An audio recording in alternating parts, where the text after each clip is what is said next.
Hello. What is going on with Twitch? That is some pixelated. Wow, what is happening? Oh, that's so weird.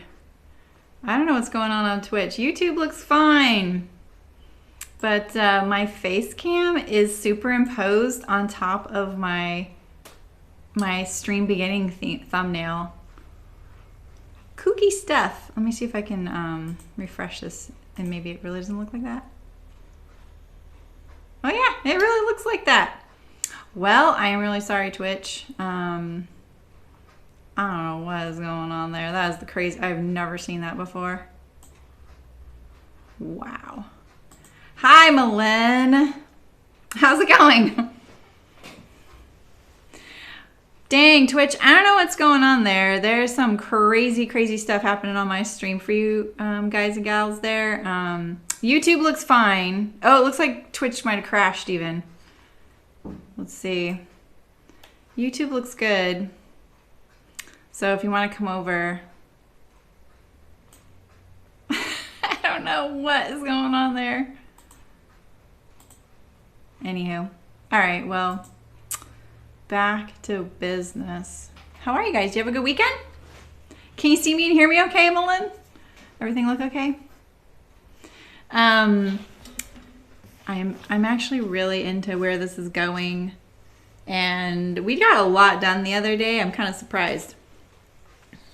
It wasn't for that Twitch person saying, no, just keep going. I was like, all right, I'll keep going. So we have our fully reversible sleeves. So we even had to finish the placket a little differently and not put a bias strip there, which is pretty typical. Instead, I just made it a seam, and then I also made the cuff different inside and out. So it's fully reversible. My plan with buttons and buttonholes, hi Louise, nice to see you, is to put a button on either side, so that it can be buttoned either way. It'll be buttoned the incorrect way when I'm wearing it one way, but incorrect is a relative term, right? So we have our sleeves. They're fully ready to attach. I have my I'm calling the flannel the outer shirt, even though I know that that's the cozy side, but I just really love the way it looks. Hi, Stephanie. How's it going? And the print is the lining. So the outer has these hand pockets right here, and then the lining has chest pockets. So the outer looked kind of boring to me. I almost wanted to add chest pockets, but I was like, no, there's not a placket, there's not a collar on there, there's no sleeves, like, stop judging it quite yet. So I feel like I need to type in chat, I think in the Twitch chat. I can't even tell if they can see me or hear me. It's so freaking weird. Sorry.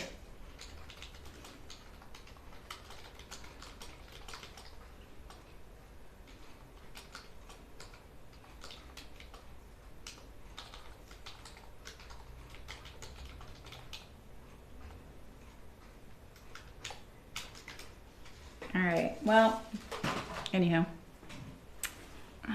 So what have you guys been up to?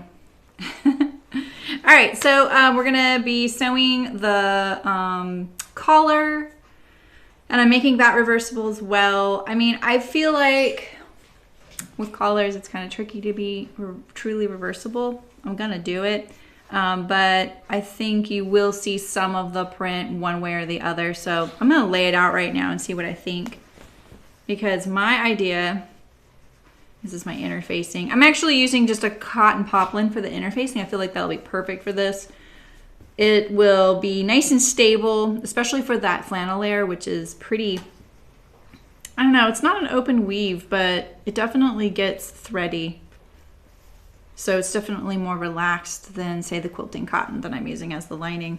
And quilting cotton isn't traditionally a great garment fabric anyway.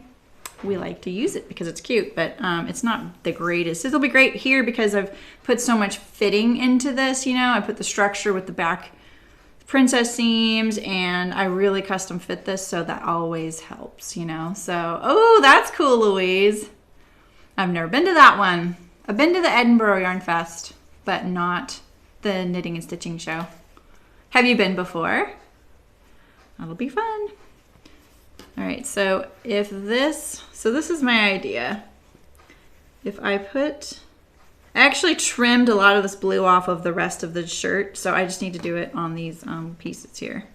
It was kind of bugging me. Oh, nice. I haven't done a Merchant and Mills pattern. Have any of you guys? All right, so let's see here.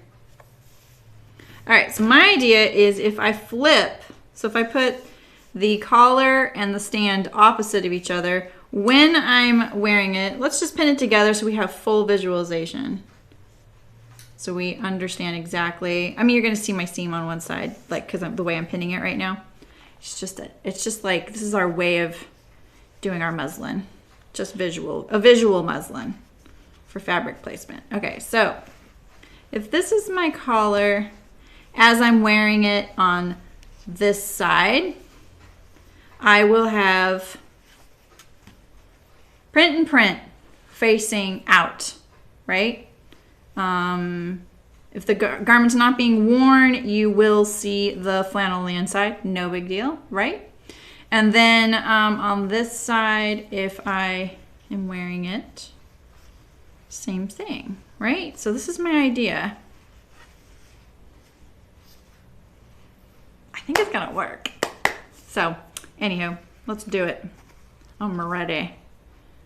I feel like we're gonna finish this today. I kind of set the week up that way. If we don't, I'm actually totally fine with that. I don't mind breaking this up into 2 smaller streams rather than 1 long one.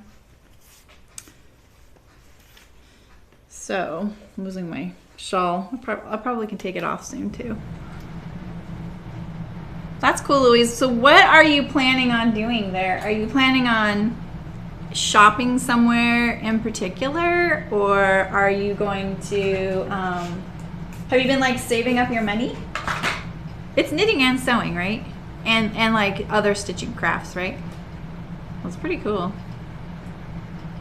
I could stand to go to a show like that. There's a huge knitting show happening here at the end of February, because I used to vend there, so I know about that one. But there isn't really sewing happening there. And I'm kind of focused on that right now, you know. No amount of cleaning of my glasses gets rid of the scratches. It's time, people. I really need to just go in. These things are terrible. Terrible. All right. Let me just trim off a little bit of this Sharpie that we won't talk about, you know.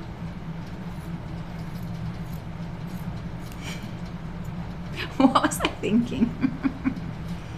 You know? I just wasn't. I was focused on other things.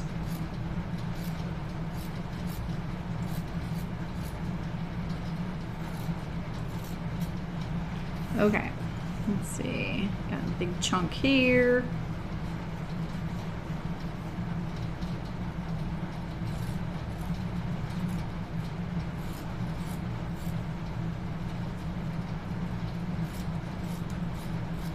So I think if we finish today, I'm gonna move straight to the saffron pants tomorrow, the saffron jeans. So I just, you know what? I know it sounds funny, but right now I need easy stuff to sew.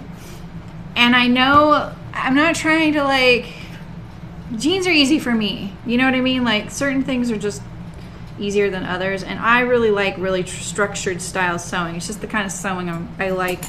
And I don't have to think too much about, and I really need things to be a little bit easy right now because I've got so much stuff kind of going on, and my husband's out of the country, so I'm kind of managing a lot at home right now.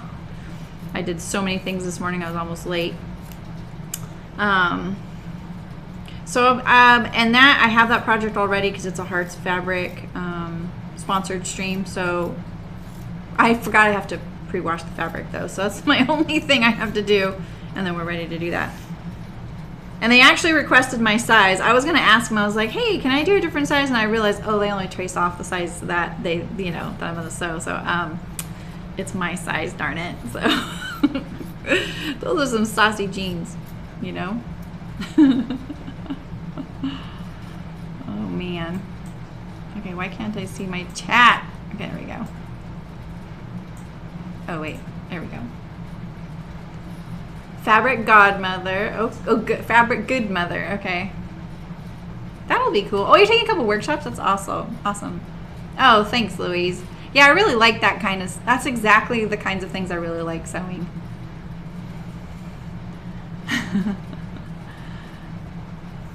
You were too what, Stephanie? You said I was, you were too. You didn't clip any threads on your thing. Oh God, Fabric God. I think I've heard that, Fabric Godmother. All right, so I think these are pretty much about as good as they're gonna get.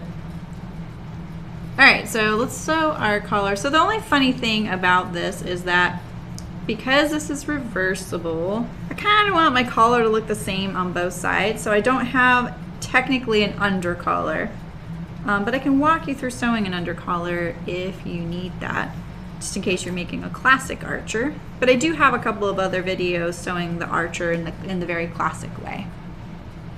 Oh gosh, Stephanie. Oh yeah, exactly. Hi Laura, how's it going? You've been busy lately. I'm just gonna look at my layer, make sure I don't have anything under there. Yeah, I do, see?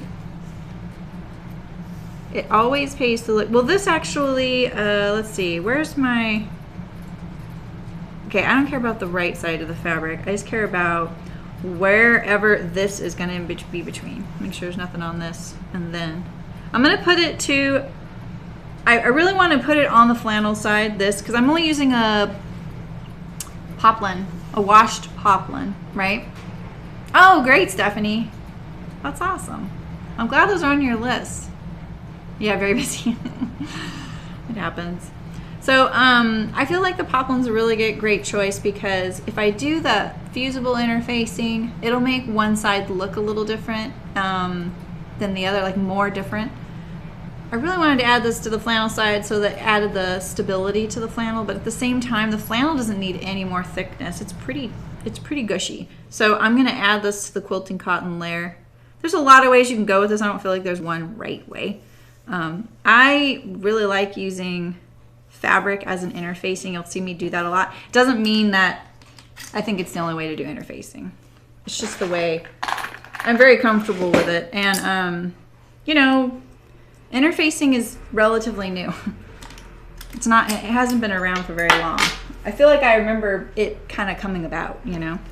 We just used fabric a long time ago. All right, so I trimmed my seam allowances down on this collar, the collar stand, and the neckline to 1/4 inch because that's what I'm used to doing, and it really throws me off that they're 1/2 inch on the pattern, and I definitely have a couple archers in my closet where I used 1/4 inch seams when it's supposed to be a 1/2, and it sits up a little too high on my neck because it's a 1/4 inch in on either side. And it's not until I'm done, I try it on, I'm like, oh yeah. So that's kind of a bummer. I didn't really pay attention to that kind of sliding out there. All right, so I'm gonna trim this down. So I'm going to edge stitch the collar and collar stand. I don't always do that. Maybe. I'm gonna iron it and see what I think. Sometimes I understitch it, sometimes I edge stitch it, sometimes I don't do either. It just depends on how it's looking when I turn it to the right side. Oh, I forgot to stitch a little bit, so I have this long thread from changing my bobbin. Here we go. All right, and get rid of all these little blue threads in here so I don't immortalize them, you know. All right, so I'm gonna turn my corner. Let's see if that'll, did I trim that enough? Let's see.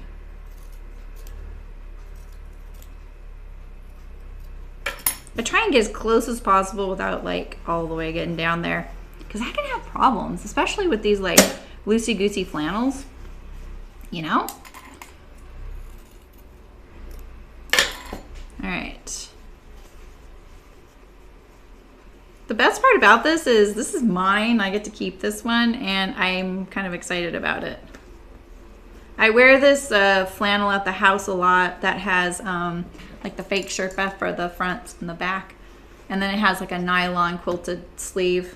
But it's very lumberjack looking, if you were to stereotype a lumberjack, you know? And it's just not always, I know I'm just at home. Oh, see, that's exactly what you don't want to do. wasn't paying attention. So yeah, it'll be nice to feel like I'm a little bit classier at home. Classy isn't usually a word associated with how I dress, but you know. See, that was a little too close. I'm gonna sew this right here. These open weave, it's not really that open, but it is open enough. They can cause you problems with these little corners. You can pull out the threads. There's a lot of good ways to turn a corner too, and I am definitely cheating with my awl. So let's pull these threads now, and I'm just gonna trim those because I reinforced the stitching. All right, so I'm gonna iron that in a second. I'm gonna iron that now, you know? All right.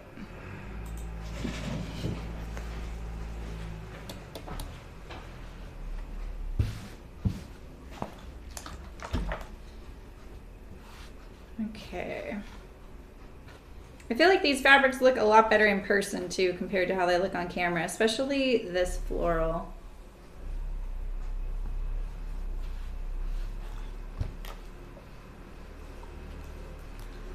I like to press this is kind of the way I liked it. Like I did the cuff, you know? I like to like press that seam open and then press it on the edge. It's just is so much easier. I kind of learned that by doing all the front seams.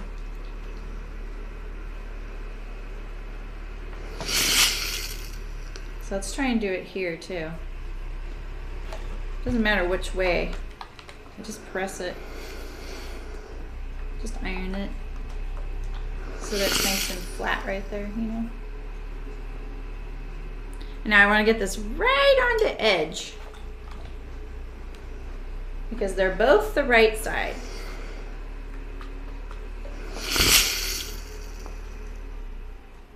It's not bad. I could do this point a little better here.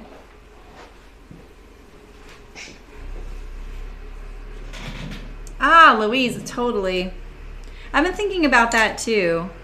I think a lot about style, but in a different way. Like I've always kind of had my own style, not realizing I had my own style, you know.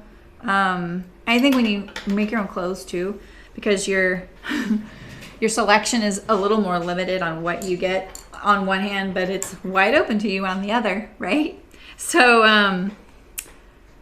I think about like, what is it that makes someone look young or old by what they wear? It's not always the colors and fabrics they pick. Sometimes it's the silhouette. And I just find that kind of interesting. And, you know, I actually go to an assisted living facility regularly, lately regularly, because of my husband's grandma. We kind of, you know, make sure everything's going okay. And I was just there, you know, and it's like, there's, you know, the way they're very old there. And their needs are different because they actually need things to maybe make it easier for them to do something, you know, getting their clothes on and off, whatever. But I'm not talking about that age group. I'm talking about people between 30 and 60, let's say. I feel like, or maybe I want to say actually more like 40 and 60. I find that really interesting, looking at how someone dresses, you know, and I think it's often more on my mind too, because I'm not going to change probably a whole lot, you know, like I'm not really going to change my style a whole lot because I've tried and I just always gravitate towards my little uniform of jeans and a shirt, you know. But I think about it also because when you're around other parents of the same age children can all be different ages. The parents can be all different ages where the kids are the same age. And that is so fascinating to me because you can see a really wide variety of people. And like what makes that mom or dad look much younger than the rest of us, you know, even if they're the same age or they're not. I don't know. It's just interesting to me. All right, so I'm taking way too long to pin this. Sorry, because I'm talking. All right, so let's like to start from the center and go out. But I don't typically pin all of this because this seam is pretty, you know, you don't get a lot of leeway. I thought I had a notch where this ended. There should be a notch on the pattern and you should follow it because you want these to be symmetrical. So. Yeah, right, Louise? And I feel like even hairstyles are another thing. Hi, Megan. Oh, no. I'm sorry, Megan. That's the pits. Everyone around my daughters has been sick. Like all of the kids. It's like bad. A lot of them are getting bronchitis and stuff. I haven't been sick in forever. I think last summer I had really bad allergies. Because I didn't feel bad. Okay, so let's see. I'm just going to check this out. Am I fairly symmetrical? Not really. Which one's more? This one. I'm going to go out a little bit more. Right about there. Oh, you had flu shots too? Wow. You should get your money back. All right, so like I said, I'm making it reversible, so I'm doing this correctly, right? I need the opposite fabric. Oh, I didn't decide if I was going to edge stitch my collar or not. I think I should. Sorry, I'm gonna edge stitch that. I always do this to myself. I go right into the collar stand and I forget to do the top stitching, but I'm gonna top stitch it. I want it to be the same both sides. I think I'm gonna stitch from this side because this side's more visible.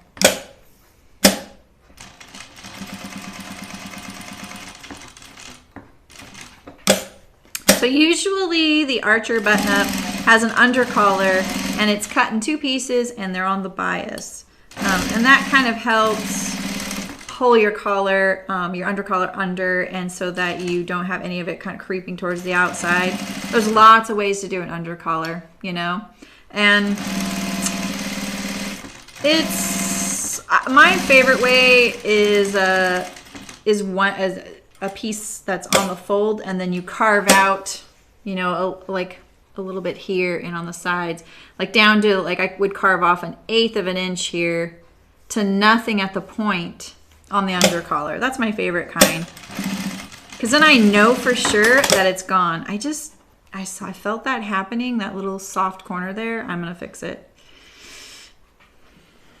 Means I have to have a back tack. I should, what, have a flu shot? Meh. Not having a flu shot. I feel like there's a lot of folks that it's a great idea for them, but I'm not going to do it. I just know me.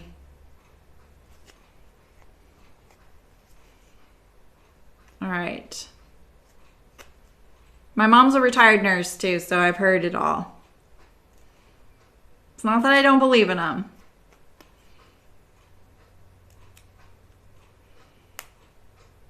I'm going to put my back tack like 1 inch from the corner there. I felt my feed dogs get hung up on this corner, the thickness on this corner, and then it kind of hesitated and it didn't let me turn the corner very nice. I don't know if you could see that. Wouldn't it be nice if I could have the camera right here? I tried so hard. Oh, no, about the collar. I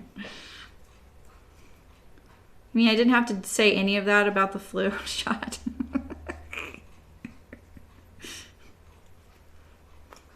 I'm a very opinionated person, but on here, this is sewing. I don't feel like people need a lifestyle tips from me. You know?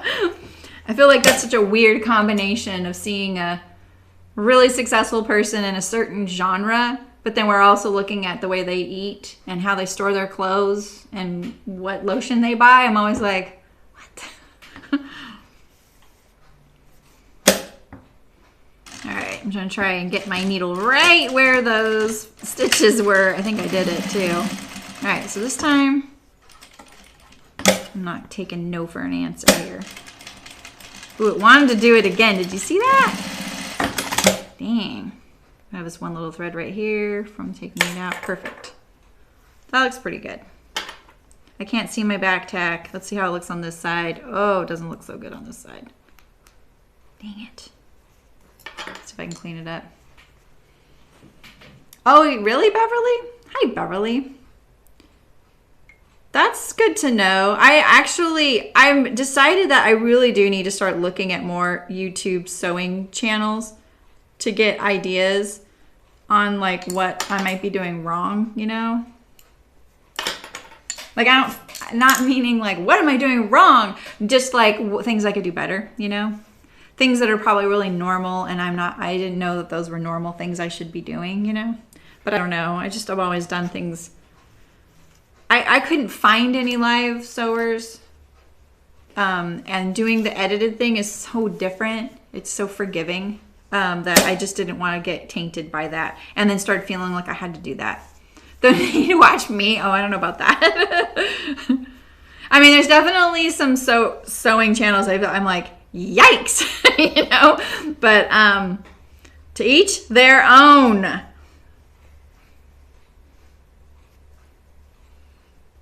I really liked whoever put that channel in the Facebook group, the historian. That is pretty cool. A lot don't shows they tend to show clips and random patterns. Oh, really? Is that all I have to do? Well, that sounds kind of fun. I don't know if I could do that. Like, I see some of those, and I don't know. Hi, Kathleen.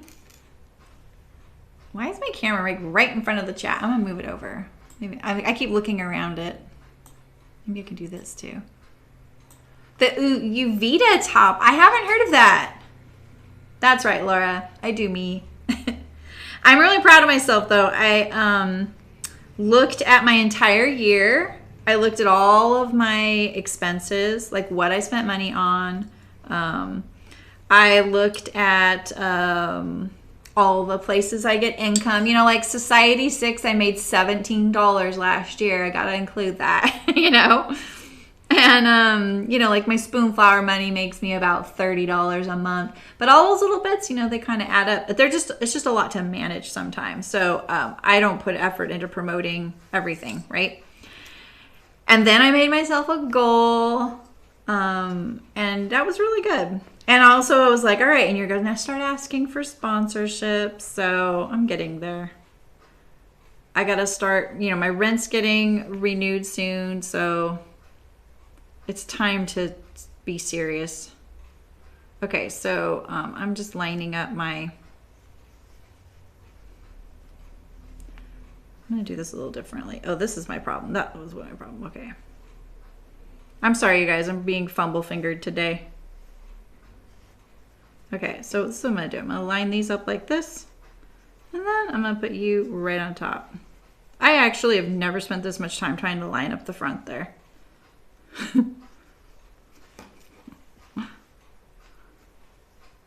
I know, Megan, right?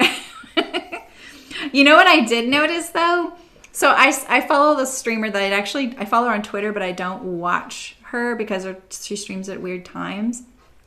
And she posted this little note. She was like, "This is your reminder to check your Streamlabs account and make sure to withdraw your funds." And I was like, huh. And I was like, well, she's not talking to me. She's talking about all the gaming streamers. And then I was like, wait, I do that. And so when I looked, I was like, she's right. I do have to do that. And there was like $17 in my Streamlabs account, and you have to manually withdraw it. And then I noticed, like, I was looking for the Patreon thing. I'm like, okay, Patreon's another thing. So I have all these little tiny categories, right? And then I noticed I have to do the same thing on Patreon. Isn't that funny? So that was kind of exciting. I texted my husband. He's not even in the country. I don't know when he'll get the text, but... And Twitch, too. I had to do it for Twitch, too. For all the, like, Twitch Prime subscriptions. But Twitch makes you wait until you have a certain amount before you're allowed to withdraw. So, and then I realized I need to check the YouTube ad revenue thing, because maybe I'm not doing that correctly. I just need someone to manage all this stuff. It's so many little areas. All right, so I'm using 1/4" seams. I don't like how this one's growing a little bit. Don't want that to grow at all. That flannel, yo.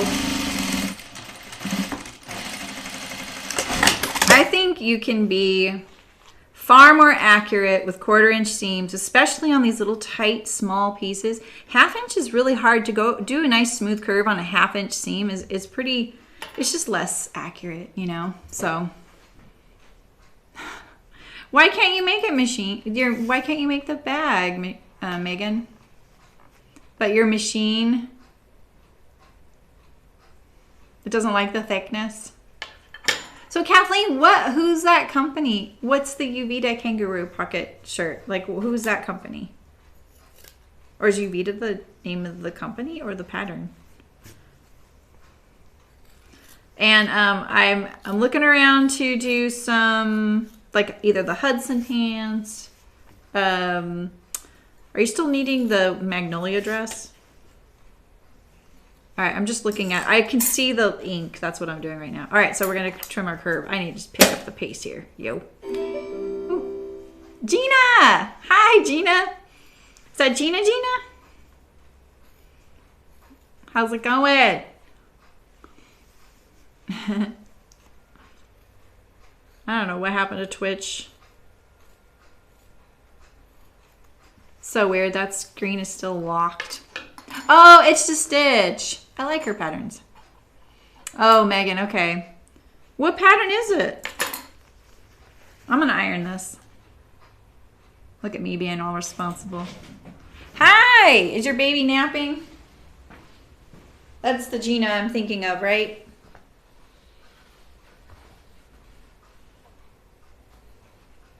All right, so. I'm gonna give this a good tug. I don't do that often enough.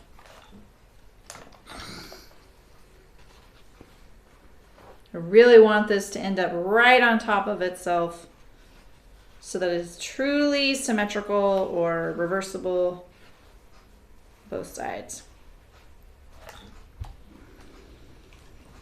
I'm gonna pull out that bottom one while I do that. What's going on there?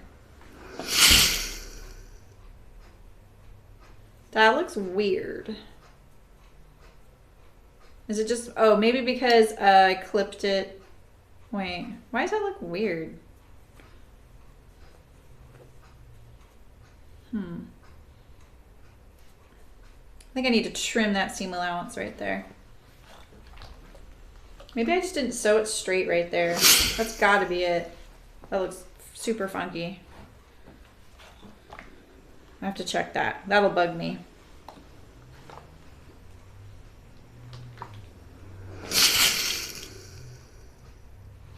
Yeah, something's weird right there. This side looks pretty darn good. All right, so my collar is gonna look like that on one side. You can see my flannel poking out. And it'll look like this on this side. All right.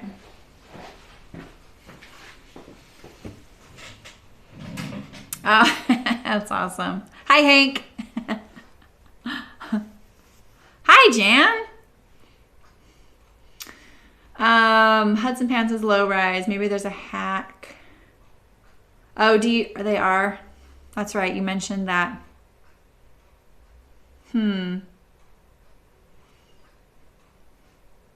With your old years. Yeah, it says you subscribed. I was like, you're already subscribed. All right, and this looks funny right here. So I'm just gonna, I think what's going on is it's not straight. It doesn't look not straight. That's so weird. Can you guys see it? Oh, sorry. I need to switch the camera. Hi, Vicky. All right, so yeah, can you see this right here? This little, see how that, see it?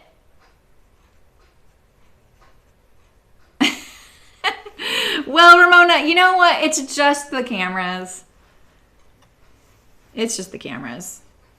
I'm not a perfectionist. You guys know that. I'm not a perfectionist. But if there's certain things in my control, that could end up being a weird thing later on. Like having a bubble there. But like, look at that. Can you see? You kind of see right about here that it looks almost like a point. I know it's rounded and stuff, but it dips right here and it comes to a point. So there's something going on there. It looks okay here, but maybe I need to compensate, which means I need to sew a bigger seam allowance just right there. It's kind of contrary to what I really want to do, you know? The seam allowance looks really good. I don't really know why it's doing that.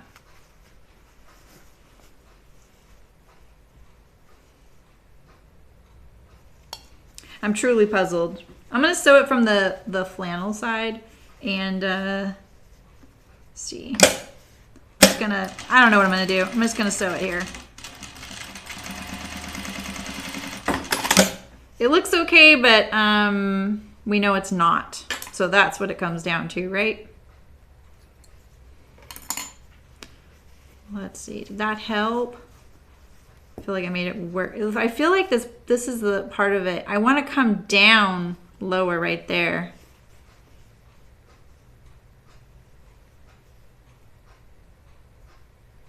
Huh. I don't think grading it is gonna help. I don't want to do that quite yet, just in case I need to take back some of the seam allowance, and I think I do actually right here. So, and then I will afterward, but I also can't grade it too much because I want it to be so symmetrical on both sides since it's reversible. I don't know what that is. It's so weird. Maybe the fabric, but we could see it on both fabrics. I was gonna say maybe the flannel is a little stretched out right there for some reason. You know, you never know. Things happen. I just know that I can't monkey around with it too much because then it kind of gets to that point of no return. You know what I'm talking about? Especially with these fabrics, they kind of get shreddy. Okay. So let's see here. I'm going to go up or over here and down right there. That's my plan. So up and then down. I feel like I'm a chiropractor trying to figure out what I'm doing here.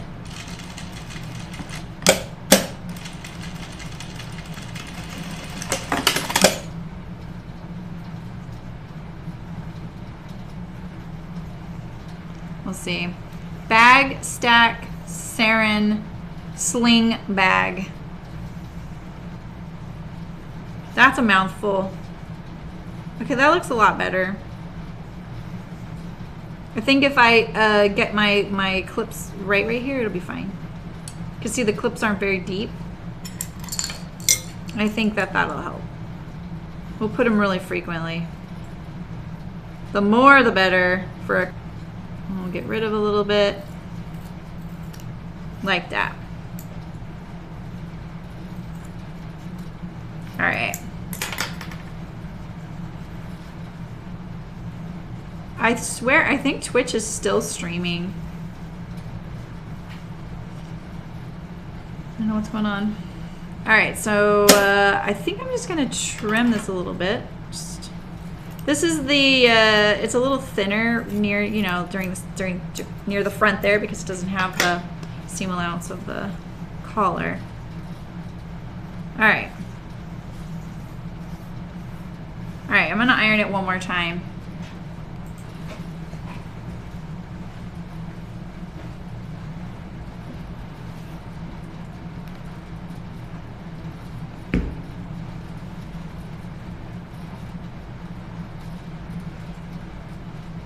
That looks better.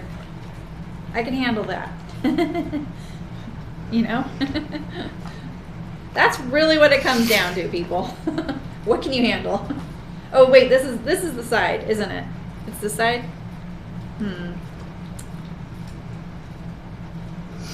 It does look a little better though. Okay, now we're gonna beat it into submission. And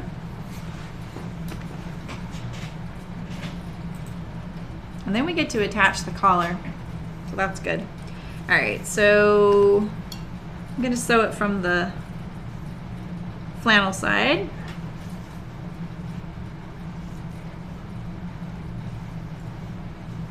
Okay, let's do it. Oh no, I'm not. Oh really? Do you like it, Kathleen? I really like mine. I'm not gonna top stitch that right now. That would be a big mistake. Okay, so it's time to start joining the shirt too.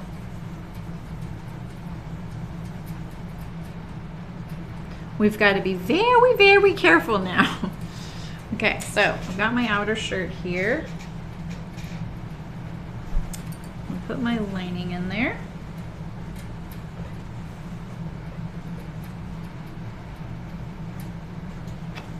Line all this up. And then I'm gonna attach the sleeves.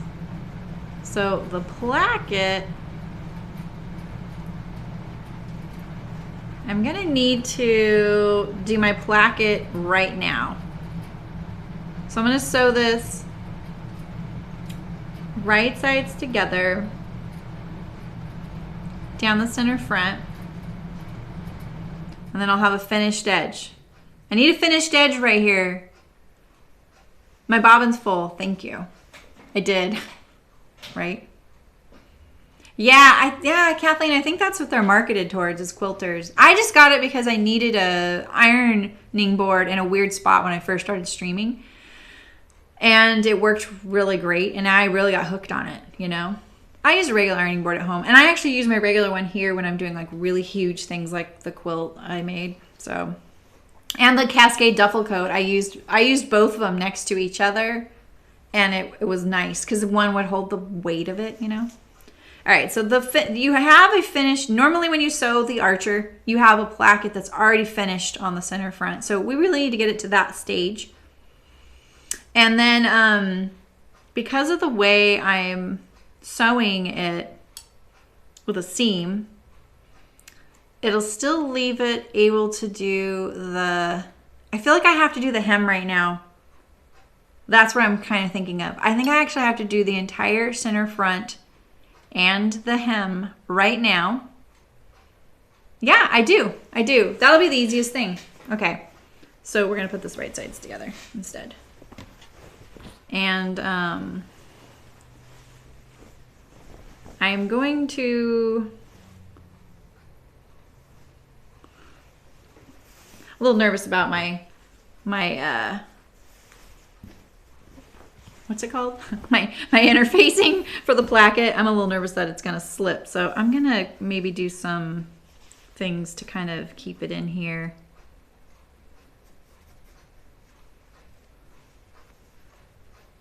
You know? I want this edge right here to not slip. And I'm gonna stitch it down so that it still has the look of a placket. Now I could have put a fake little pleat there.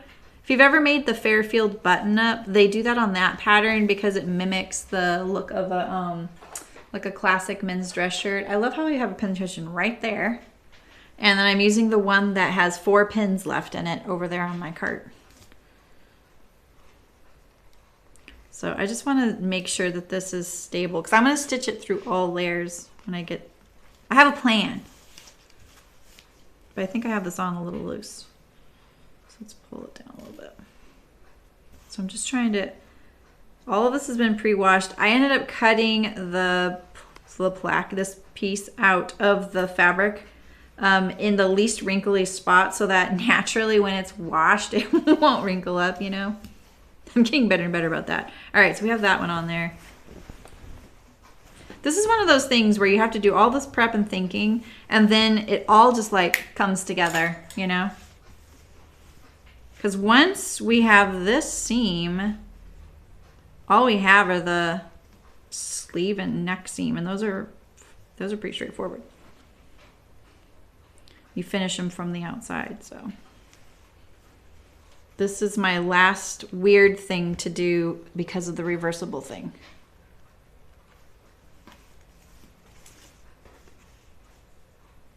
All right.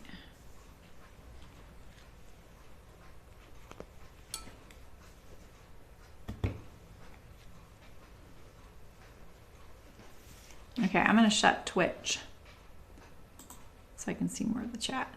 Sorry, Twitch. I don't know what is happening. It's not fair.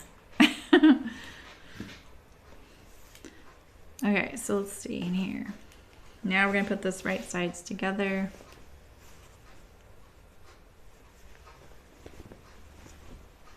And I'm going to be sewing this around the vent. So I think I'm gonna have to trim my vent still.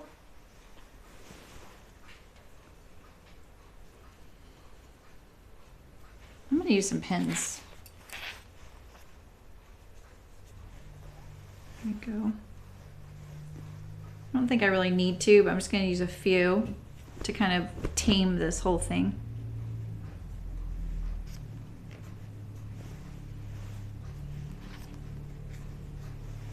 All right.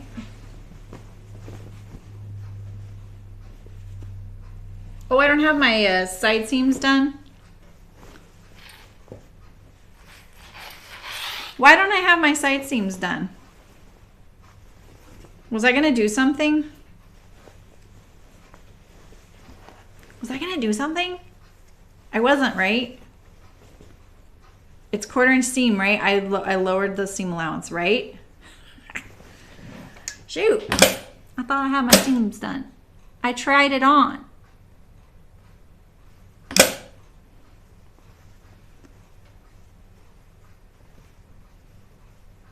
I have my darts being pushed up mainly because I wasn't thinking when I did it. And I think I was talking about how in like FBAs and curvy things, you typically will push the dart, not in FBA, but in curvier,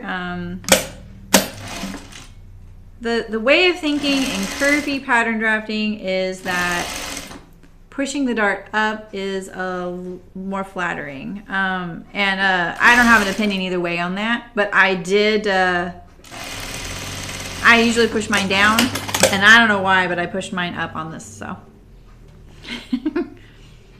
I really want to top stitch my side seams. That's the other thing I want to do. I'm kind of going for that uniform look, you know?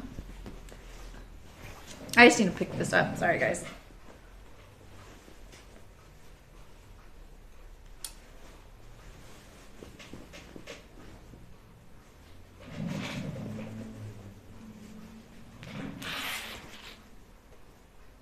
Let me just do this one side seam and then I'll arrange it all.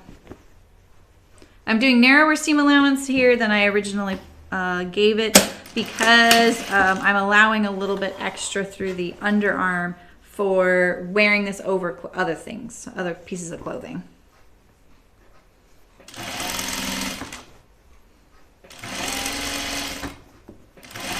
It's funny, when I was picking out my outfit for today, I've been a lot of times just wearing the exact same outfit like 2 days in a row because I don't see anybody. And the other reason is like I want my handmaids to last a lot longer, and it cuts down on my laundry. And so I've been really good about it. But I still sometimes think like, okay, I didn't see anybody, right? Like I didn't stream 2 days in a row in the same outfit, but I forgot I did take that picture yesterday wearing the overshirt over this shirt.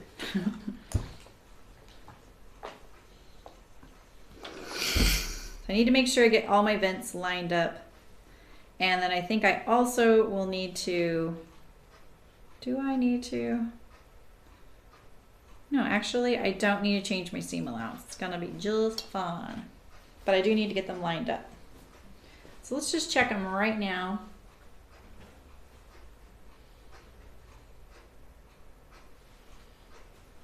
And I think maybe what I'll do is I'll press this seam forward and the other one, the outer one, to the back. Just for bulk. You know?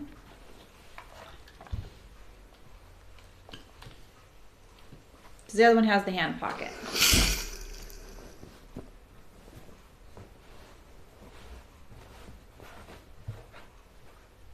Christy! I didn't really size up Malin. I just made that allowance I kind of went down 2 rabbit holes at once without thinking. Like, I wanted to fit my archer. I wanted to make this, but I also was thinking like, yeah, now's a good time to actually work on the fit of my archer. And then I realized, well, yeah, you want to fit an archer, but you can't make an overshirt from that. So that's how I'm kind of compensating. I was actually going to scoop the armhole out and remove some of the lift of my sleeve if I had to yesterday, but I didn't. Megan made me paranoid. How are you, Christy? It's been ages. Did you, were you like selling a house too? That's a lot. That is such an all-consuming thing. We've been looking at houses a little bit, and I'm like, you know what? My house is great. You know? We miss you too, but you're sewing all kinds of great stuff. It's really great to see what you sew. We're going to have to pick the time of year. You're not as busy when we do our underwear adventure, so you can guide us all. You know?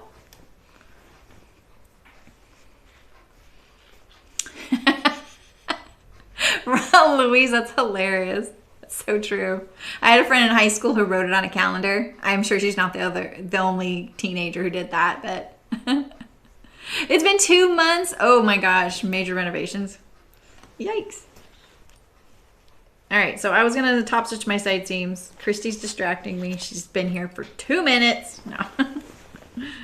I'm gonna top stitch my side seams because I want that look. I think like things lay better when you have bulk and you have layers against each other when you top stitch them down too. What's all this? What's all this stuff?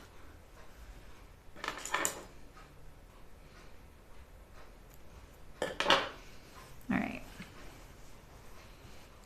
I started to pin this together and I realized I didn't A, sew the side seams of the printed shirt, and B, I hadn't top stitched these side seams yet, so that is just a slub in the flannel. There's a few of those.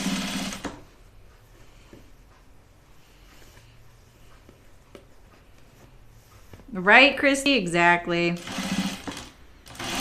How did you put it in one of those posts recently? It was kind of cute. Yeah, I think in a way, like, I could be kicking and screaming towards that kind of, I'm just going to tail off here like that so I don't have a back stitch right there. I could be kicking and screaming about the body changes, and I know people hate hearing about those, some folks, especially if they're not there yet. But at the same time, I'm kind of like, you know, every time I've just like bought the right size, it just feels so much better, you know? I eat really healthy, so it's not like, I don't really want to make major different changes, you know? I have a big sweet tooth. I don't really want to change that. It's not hurting me, so. And my idea of a big sweet tooth is probably not what other people think of, so. You know, you just got to stay healthy. I think that's the most important thing. And when your clothes fit, you feel better about whatever weight you are.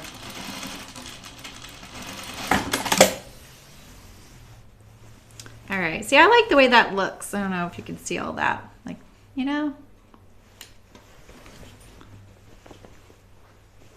That's how I feel about the, I really like the itch to stitch pull-on jeans. There's definitely a little bit of, you know, shimmy, shimmy, Cocoa Pop going on sometimes throughout the day. But all in all, they're just so comfortable. And I really like the legs of those pants. And, you know, I really like, you know how we were all kind of like, what about this seam on the back? We don't really want this seam. You know, that seam's kind of great.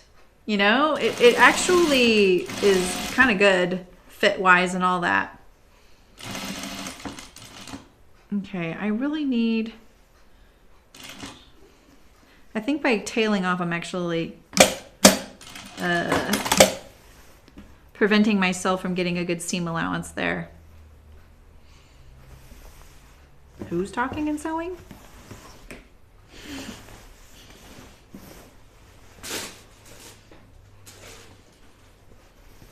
All right. The 5-second rule doesn't really apply in my office because it only takes like a half a second and it's just covered in stuff. Lint lava.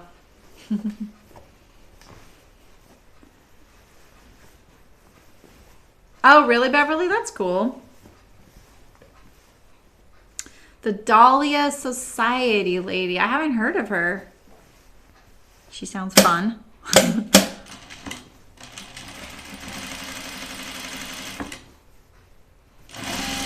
I started from the bottom this time and I didn't like go from the raw edge onto it. I think this one will be easier to sew when I get there.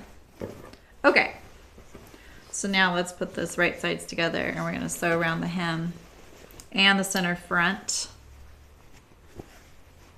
Christy, I use all those pins you gave me with that little underwear kit. Been using them lately. They write so nice. One day I was like, you know, I need a different color pin. And I was like, wait, I have some somewhere. And I went and found them. Ouch.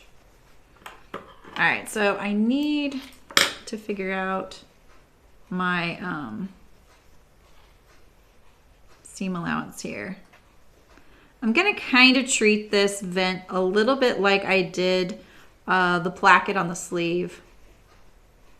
Ah, cool. Yeah, exactly, Malin. I do that too. I'm gonna look her up.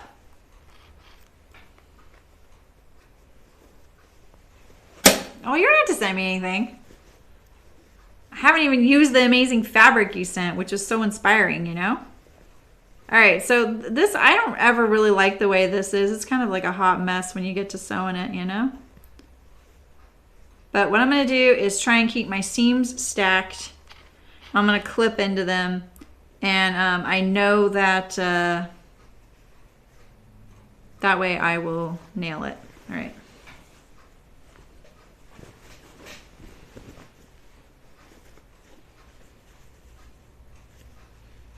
Okay. I don't know why I'm pinning this. Because I'm just, it's Wednesday. That's why.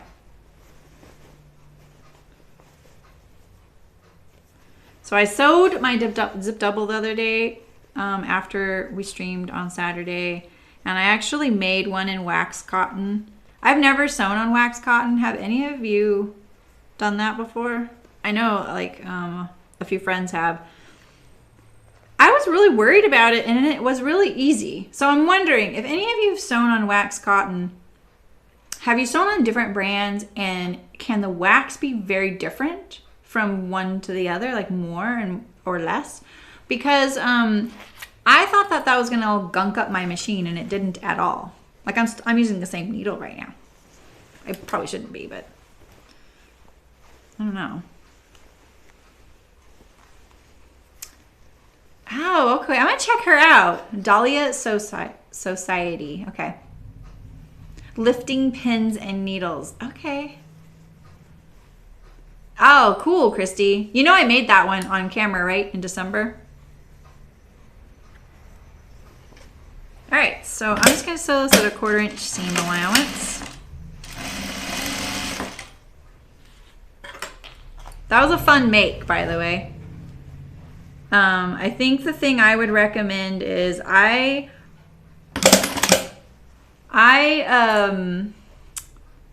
wanted the bag to feel good, you know, like feel stout, but not too heavy. And so I lined it with a plain canvas and it did give it that nice feel, but I do feel like the inside feels a little clunky. I mean, I know that it's not very fun to use like slippery linings, But I think not maybe slippery lining, but something like maybe tightly woven and smooth would be good. The wax cotton's gonna have great body. Oh, okay, cool, Christy. Yeah, I thought that was a good make. It was really fun. I finally got to show my mom the purse last week, and she loved it. So we'll probably be making them again. We'll probably be making her one. And I made the smaller one, and I really thought she'd be like, oh, okay, great, let's do the bigger one. But she ended up really liking that size.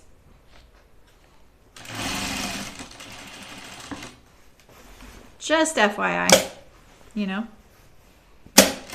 Maybe compare the pattern pieces to an existing purse to decide. Or maybe you've already decided. I don't need to tell you anything. Lifting pins and needles. Dahlia Sew Society. Okay. So yeah, I was looking at that historical one that whoever posted in the Facebook group. What was her name? It had Banner in it. And the one that you posted was her. So apparently a company had taken her Instagram picture of her like Victorian gown that she had hand stitched like 250 hours. They took her picture of herself wearing it and then started marketing it for sale for $40. Bernadette Banner, yeah. Yeah, so the way that video starts out, she's mesmerizing. Like the way her affected accent, she sounds so dangerous. She's like this little slip of a woman. I didn't watch the whole thing. It was a little too detailed for certain things because she really goes into like, there's just no way someone could make this for $40. And it took like 49 days or something, you know, like she waited and waited. It was pretty good. All right, I'm at this weird spot. I could have done this so much more elegantly, the pattern drafting right here, but I just didn't want to think about it until I was sewing. Sometimes I do that to myself. It's not a bad thing, but it doesn't help you guys very much. I like to give myself options, and sometimes I just don't really know what I want until I'm sitting at the machine either, you know? Just do it on the fly.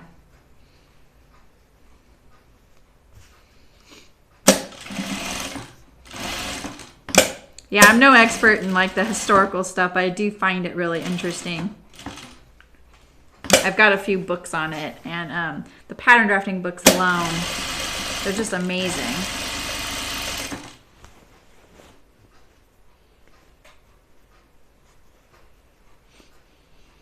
I haven't trimmed anything off these, so I'm really hoping that lining up these edges isn't gonna backfire. It is really weird to do a 1/4 inch hem though, you know?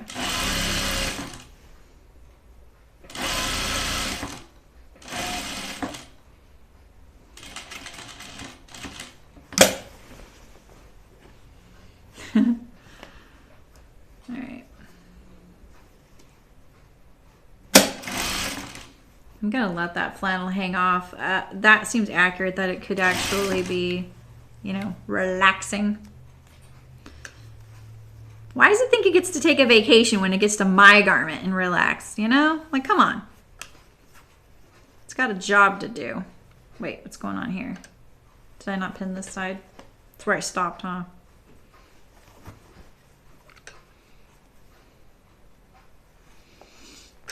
All right. Oh, I wanted to ask you guys, do any of you consult websites like Minerva.com or Pattern Review or Textilia? Because I want to like put all my makes on one of those. I just don't want to put it on all of them. You know, like that's a lot of work. I just need to do like 2 a week, you know.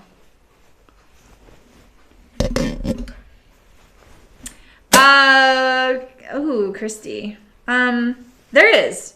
So, but I'm going to qualify it. I actually like the way the ash jeans fit right out the gate for me. I didn't even really need to make any adjustments to that pattern. When do I get to say that, you know? But I really like where the waist is at on those. The only thing I don't like about those is the fabric is really stinky. It's getting better, but you know. Yeah, right, Kathleen? Exactly. That's funny. You can see it. For the mountain views, you mean? Yeah. So yeah, that would be my go-to, Christy. So my one thing though is that in the winter, what I'm realizing is that the way I like to wear my jeans, the leg style, it doesn't, like the way I sewed my ash and all my gingers, it doesn't really work for my winter wardrobe very well. So that's kind of a bummer. So they're all kind of like, I'm wearing gingers right now and I wear them all the time. I think I have three pairs of gingers, a pair of mountain views, and a pair of ash. So I have 5 pairs of jeans that I've made, and that's all I wear. Except I wear the free range slacks, which I think are a great pattern as well. This is not laying flat, so I'm going to take that pin out. Oh, I can't. So yeah, I really, oh shoot. The ash jeans are by Megan Nielsen Patterns, by the way. So yeah, I like those the best right out the gate. I'm hourglass. I have a tummy. My waist is narrow up high, but it's not down low because of the tummy. So I think I made, it'll say in the little bio, I think it was a size 12. So you can get an idea. The gingers, I really have monkeyed around with those patterns to fit me. But not in a drastic way. It's more because I needed the waistband to be more curved. Now I can take this pin out right here. You know? I had to take out in the small of the back. Yeah, they are stretch, Malin. I don't think I've made myself any non-stretch jeans yet. I know that Nancy really likes, she made the, she made the Morgan, and I think those are non-stretch, and she likes those. She and I do not have the same body style, though. I wear a lot of dresses in the summer, Louise, exactly. And in like the transition months, I like to roll up my jeans a lot and cuff them. So you don't put your sewing up in your Malin, yeah. And you don't look at websites just for the pattern, because like those websites also have, they're like Ravelry. So you can see what people have made, you know. I don't either. Oh, really, Malin? That's great to know. And those are non-stretch, right? I have the Morgans. I'd like to make those. I think I have the Morgans, not the Dawn, the Morgans. The Morgans are closet case. Dawns are Megan Nielsen, right? Oh, you did? Oh, those were Morgans. That's right. And what did you think? You look at pattern review. All right, that's good to know.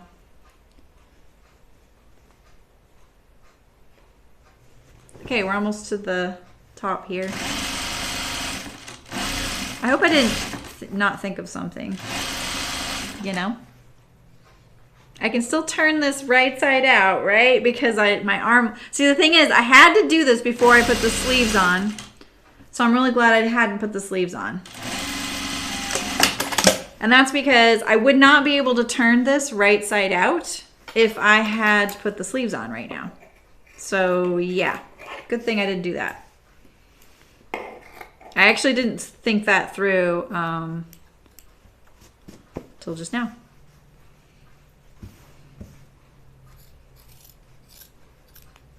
All right, so let's, I want to get rid of some of these threads in here because they're going to be there forever now. Okay. Yeah, and the Morgans, are they the button fly? Or is that the Dawn? All right, where is my stitching? there to there, right? There to there. Okay, I'm gonna take a gander in here and make sure I don't have any raw. These kinds of seams right here always end up sometimes like leaving a little bit of raw fabric. I wanna make sure I don't have any of that. I just have a thread. Perfect. I also don't wanna clip the seam, you know. Hi, Sydney, how's it going? All right, so I'm just gonna clip all the way up to where I pivoted right there. So I just kind of pivoted at the seam line right there.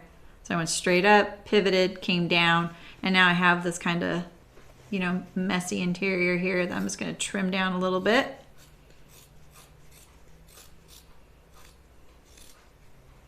Really awkwardly. Let's get rid of all this. Man, this flannel though, right? Super sheddy. All right, so now is a good time if you're making vents to make sure your vent is the same front and back, unless you made them different. So my back is a little longer, so I think I'm actually gonna tape it a little bit.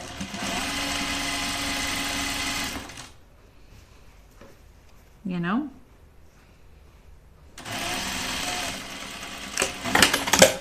Like that.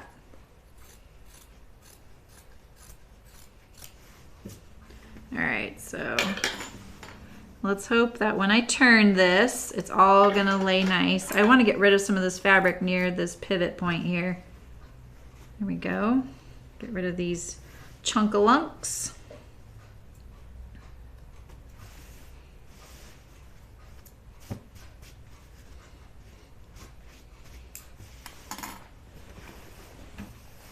Oh. Meaning, which boyfriend cut jeans? Did you make some? Or you mean like the ones you have already that you wear a lot or something in your, I was about to say your library, in your closet?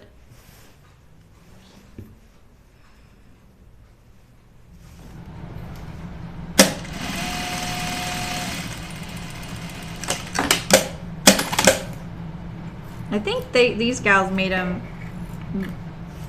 with non-stretch. Oh, okay, ready to wear. Yeah, okay, that's what I figured. Okay, there's my pivot.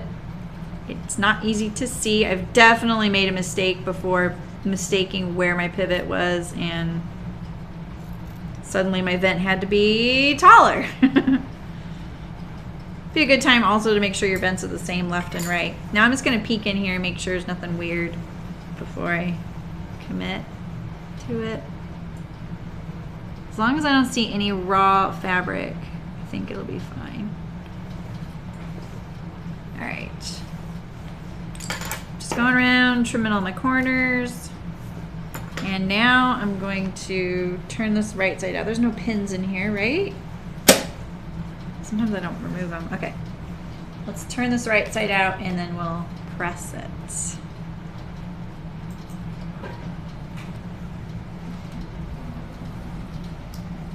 Yeah, right, Christy?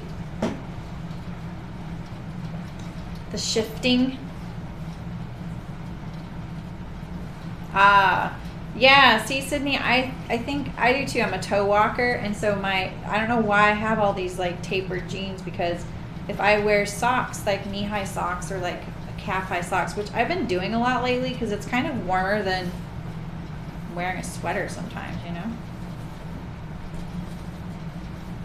And it's hard to get them. I have to put my socks on first before I put my jeans. I had a little bit of a trouble yesterday and I was having a fit. Mainly because my dog was bugging me at the same time. Okay. So I'll probably have to finesse this ouch. I'll probably have to finesse this vent right here to lay nice and flat, you know, that those things kind of are always like that.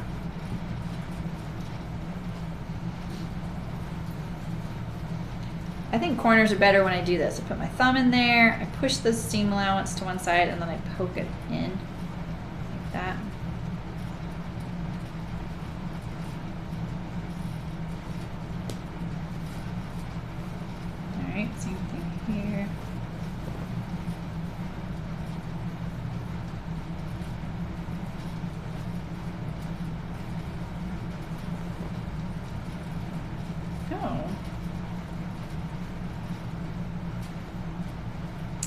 Yeah, that's such a pain, right, Mullen? Corner here. There are 6 corners. Put all my pins there holding my interfacing down.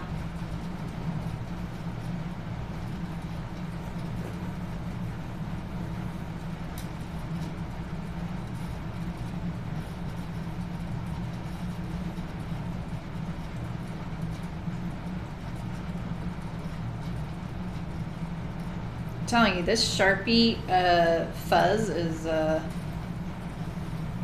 little disappointed in myself for that one.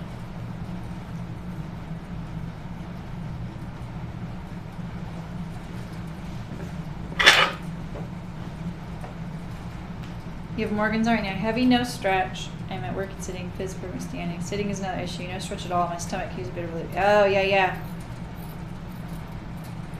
So what could you do differently, Christy? Could you, what's the waistband like on that one? Is it straight grain? Is it cut on the length grain, the cross grain, or on the bias? Does it have a seam down the center back?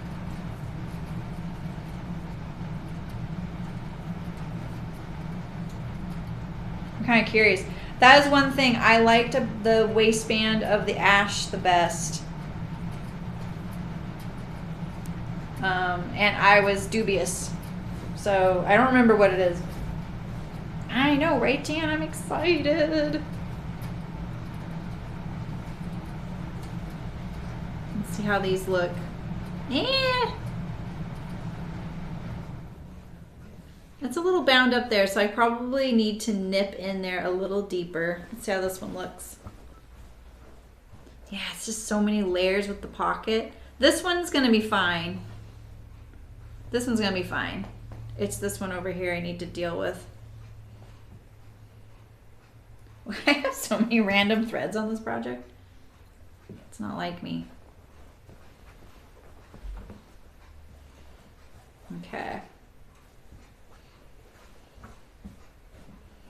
I had something to tell you guys, a funny story, and I can't remember what it was. I can't remember what it was. I'm sure it wasn't that funny. Maybe it wasn't a funny story. I don't remember.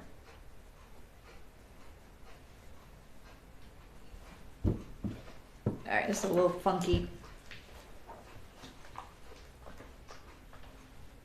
Have I ever drafted my own? I have. Been a while. But that's, I used to only have pants I made. Yeah, see, that's, I know, Malin, right? It just depends. Like, I'm wondering if Christie's could be kind of on the curve on the bias. Okay. Yeah, because I'm wondering if that could be something you could do, Christy, is you could take the waistband off. I know you're like, no! But you could take the waistband off, cut a new waistband, and you could even add to the waistband a little bit and also put it on the cross grain so it's stretchy. It just may mean you need a belt, though, to keep them on, you know? There's always that. It's my chest pocket.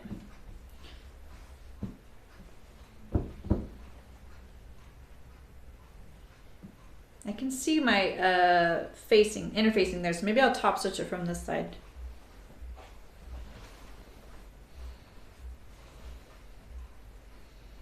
Ooh, I can't wait to see your jeans. See, and my ginger jeans don't, but I also didn't do the low rise. I really need my waistband to be up above my blurple, you know? That's what we call it at my house on my cat, his blurple. I figure I might as well start calling mine that too.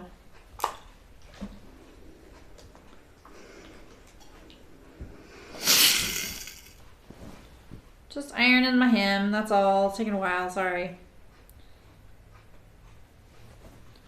You can really tell when I really like my project because I sit here and just fiddle. I guess I fiddle when I'm not liking it too.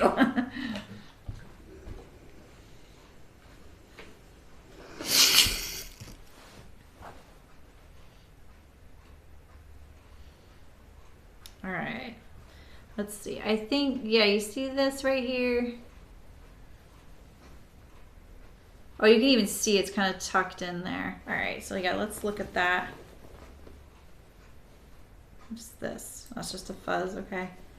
So where did I not get to the top? Where's the top? It looks like I got to the top. So why is it doing that? There's my seam.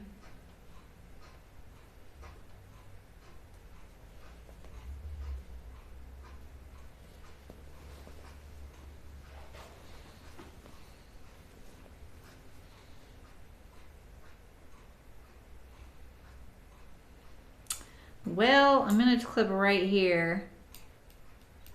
I can't imagine that's going to make a difference.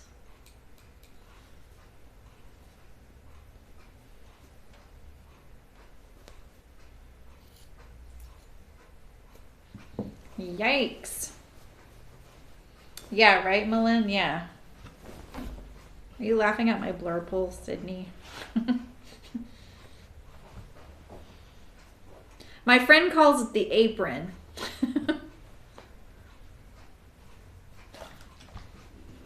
Which kind of like stuck in my head for too long and bugged me. I was like, well, I don't like that. I don't like thinking of it as an apron. That sounds way too big. Let's see how this side looks. Well, that helped a little bit, and ironing is helping, and then, you know, we're gonna stitch it down too. But I have a feeling when this is washed, sometimes it's gonna do something funny there. But it's actually not that bad.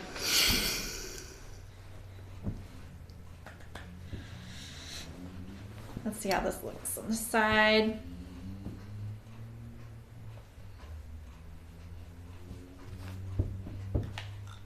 Exactly, Melinda, doesn't. It was like the clinical name. I was like, yeah, I don't want to be clinical about this, you know?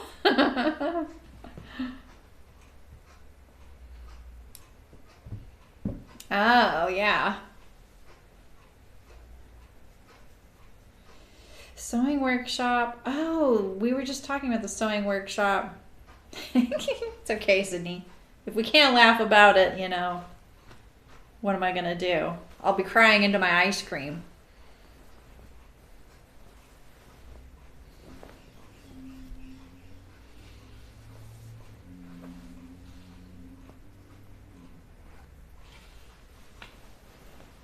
All right, I forgot I didn't iron this yet. Why is there so many gosh darn threads?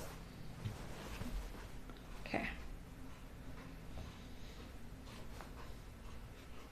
So, oh, I was mentioning about the fake pleat on the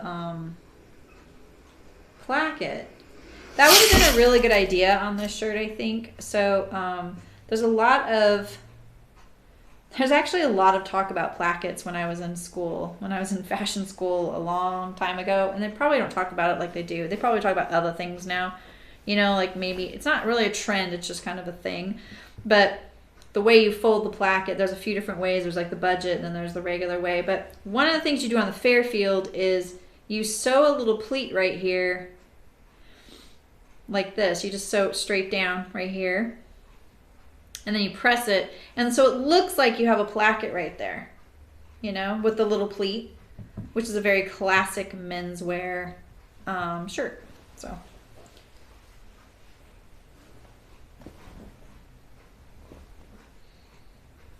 I know, Christy, me too. It's so cute.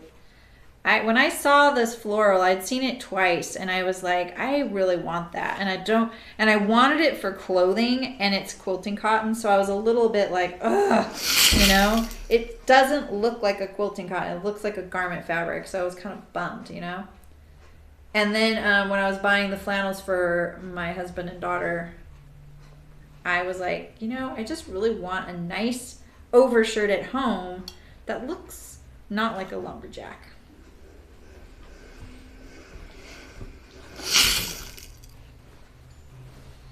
All right.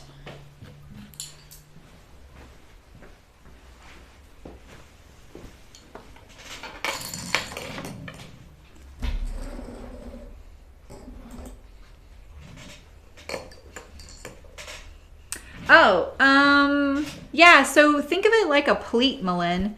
And so if you want it right here, basically, like the most basic way to do it that's accurate is cut your pattern straight down and then add a 1/2 inch.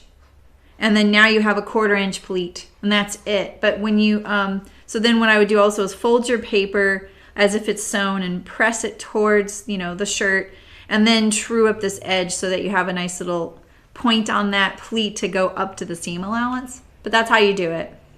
I mean, that's the budget placket, but it works great. And it looks great on the Fairfield. It looks real, you know. It's a nice detail. And I think that would give this one a different look, you know. Because I am going to stitch now straight through the placket to hold down my my interfacing in there. So I think what I'm going to do is I'm going to edge stitch around the perimeter first, and then I'm going to stitch that placket, and then we're going to put the collar on. We're going to get this all nice and stable first. Oof, I didn't really make sure it was right on the edge, did I? Yeah, exactly, Malin. And some of them are really full, like they actually do this really complicated folding thing. Is the real way to do it, the non-budget way to do it. And so, yeah, and you fold it like lots of ways, like towards the inside and then outside. And it's like this really interesting, it's really cool. But it is, and then it creates its own interfacing as well, you know, and then it creates the pleat, and that's the proper way to do it. But you can do it with less fabric and less sewing by just adding that 1/2 inch in there.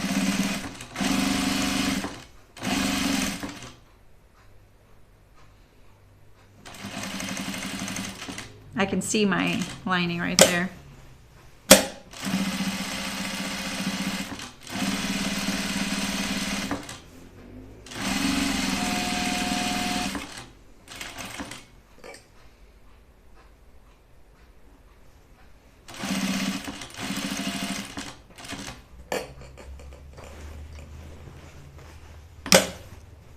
I'm excited.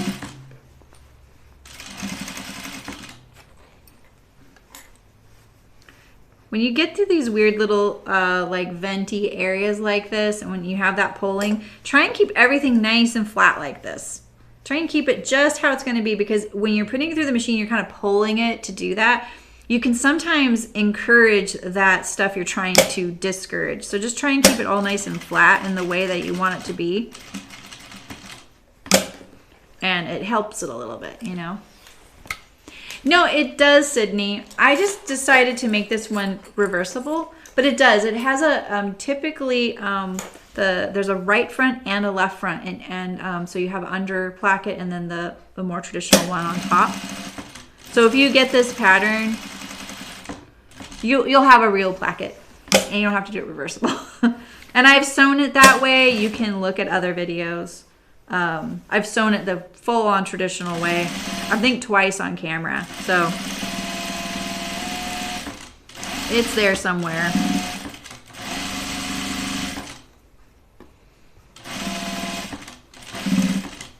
I just sewed that thread in there. I want to get rid of it right now. I hope this flannel doesn't pill. Kind of feels like it could. It feels so high quality, but you never know.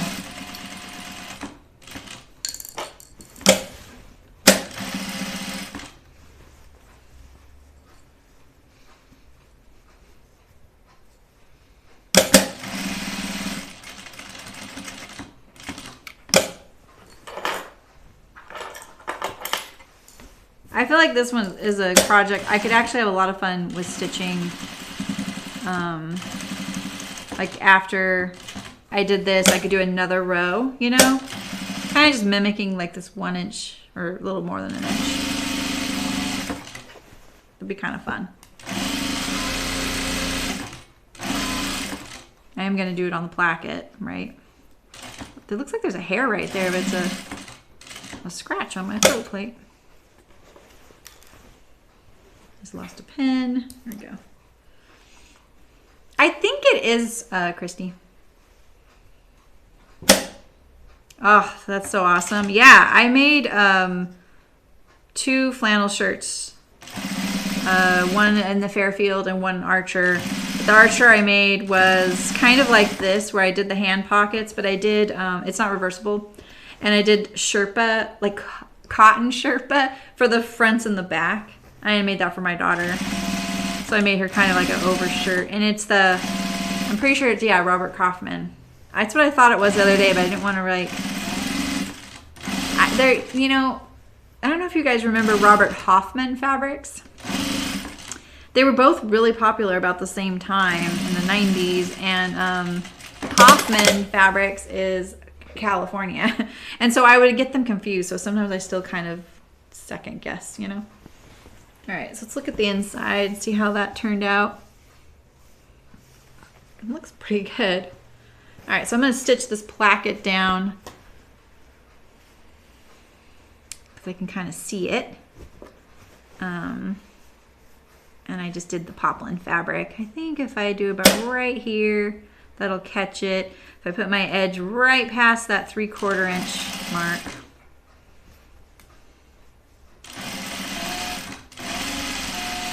I'll get a nice straight line. Wait. Oh, there's a pin. I was like, I feel a wrinkle.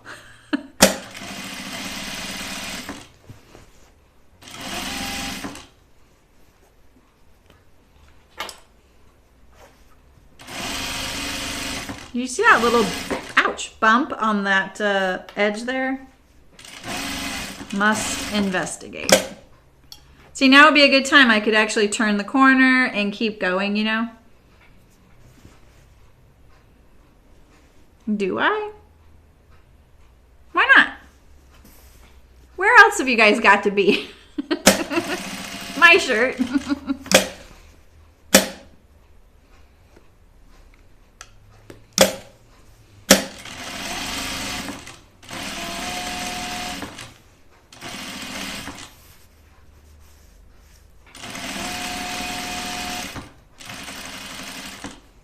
How am I gonna do this? Am I gonna just, I'll just turn. Okay, that's how I'm gonna do it. I need more space.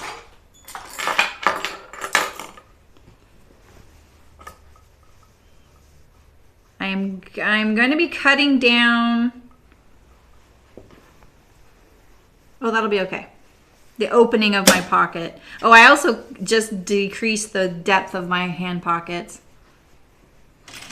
They're really just a place to put, you know, like cookies, my phone, my glasses when I'm walking upstairs and downstairs, holding a glass of water with my pug at my feet, about to kill me as I walk down the stairs. That's really what pockets are for in my life. I don't know about you guys, but...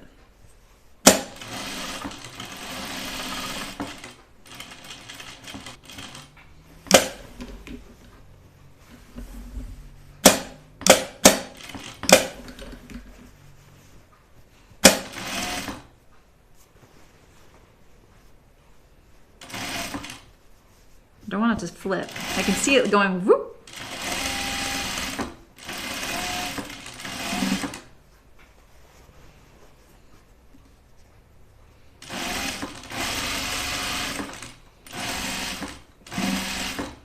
Let's hoping that bobbin holds on.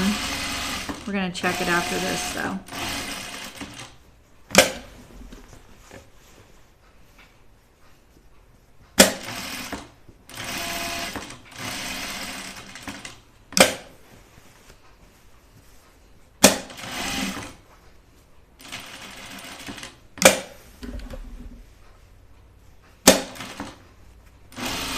Home stretch.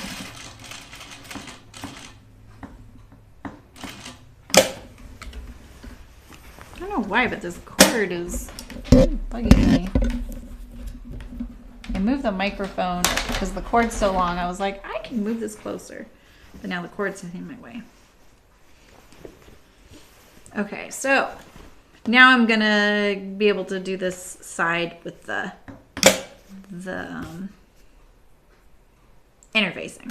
Placket.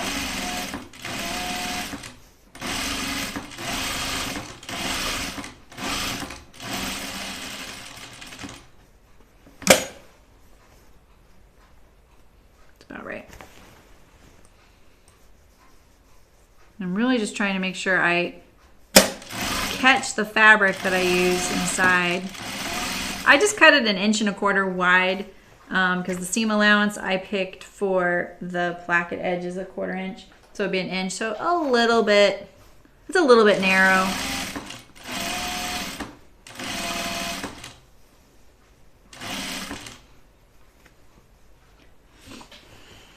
Yeah, I think so, Christy.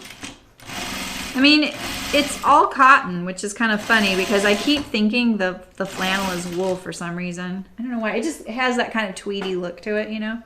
All right. All right. Yeah, I feel like that gives it a little bit more of a, you know, tailor edge. I'm glad I did that. Still have plenty of room for my hand in my pocket because it closed it a little bit. It's probably better. It's huge though.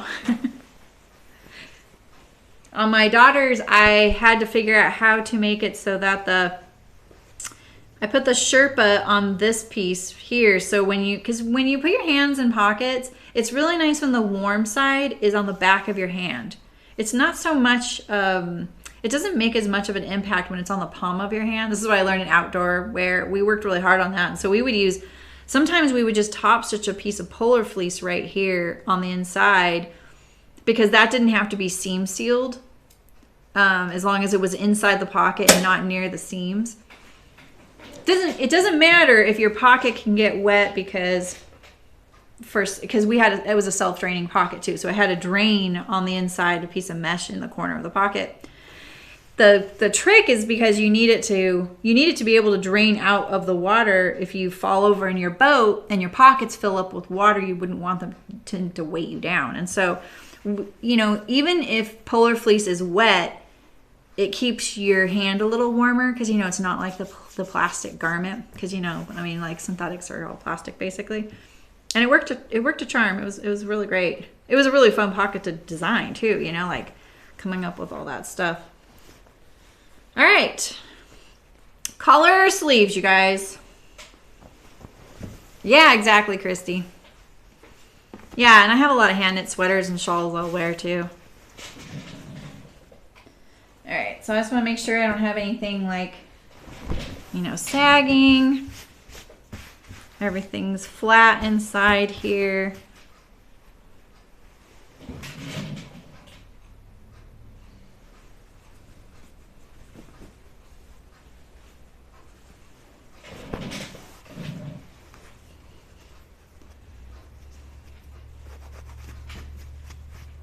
All right, pocket, collar or sleeves?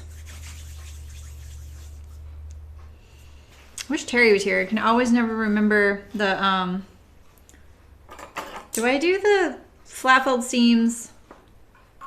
This doesn't matter. It doesn't really matter because it's going to be reversible. Because if I do it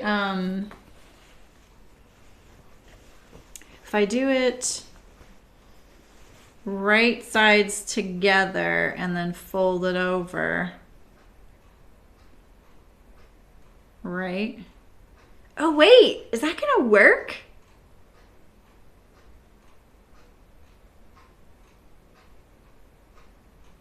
Is that gonna work? Oh, bye Christy. Thanks for coming. Oh yeah, that's gonna work. Oh my gosh, I just panicked. I'm gonna do a sleeve now, I have to know. Okay. Your voting time has expired. Sorry. All right. Yeah, it's gonna work. Okay. All right, so I'm gonna do flat felled seams, and in my opinion, flat felled seams kind of look good on either side, and that's why I considered it for this project. I'm definitely gonna put some gathers in my sleeve first, though. So let's do that.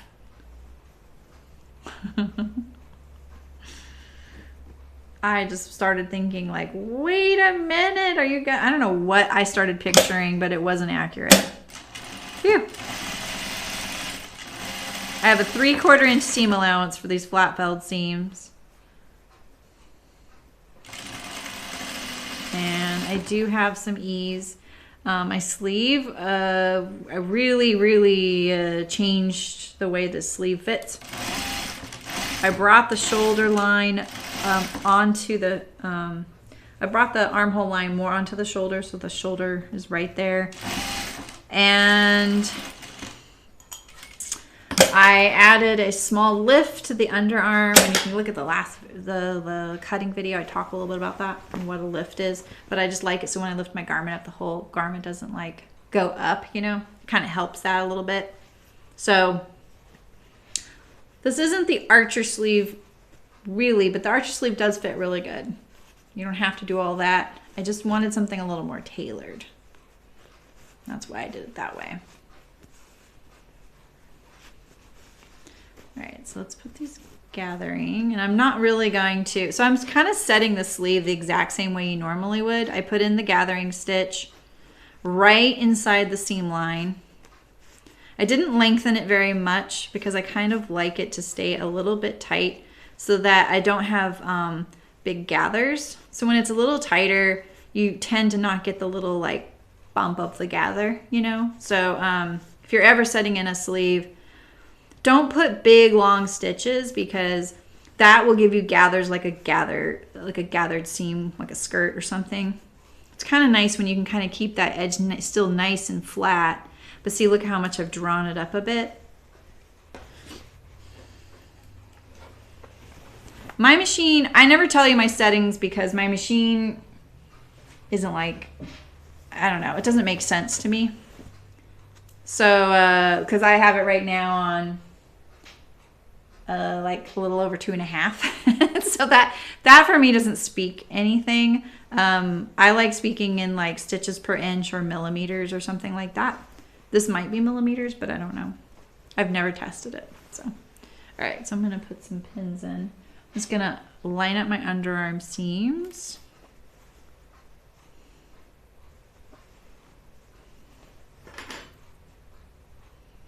So I think the flat felled seam, you usually do it wrong sides together and then hem it over the other edge, right? Doesn't really matter with this being reversible because we could say, oh, I am doing it wrong sides together right now. So it's not quite the same beast. You usually see flat felled seams like on the inseam of your jeans. So ready to wear jeans. We've done that before here. I think we did it on my husband's Jutland pants.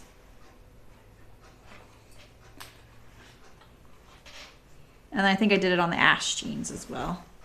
I like them. They're kind of more something I'm using more and more. I like how flat they are. Kind of reduces the bulk of the garment. So I try to put all my gathers towards the cap up here, not down here, down low. You don't need it right there. That's not where the gush of your arm is. And so you can see this is already fitting really well because I'm looking at that seam right there. So, no problem.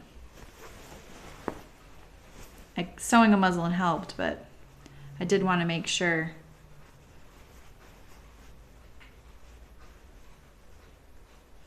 The big seam allowance, not my favorite. I'm not very good at big seam allowances.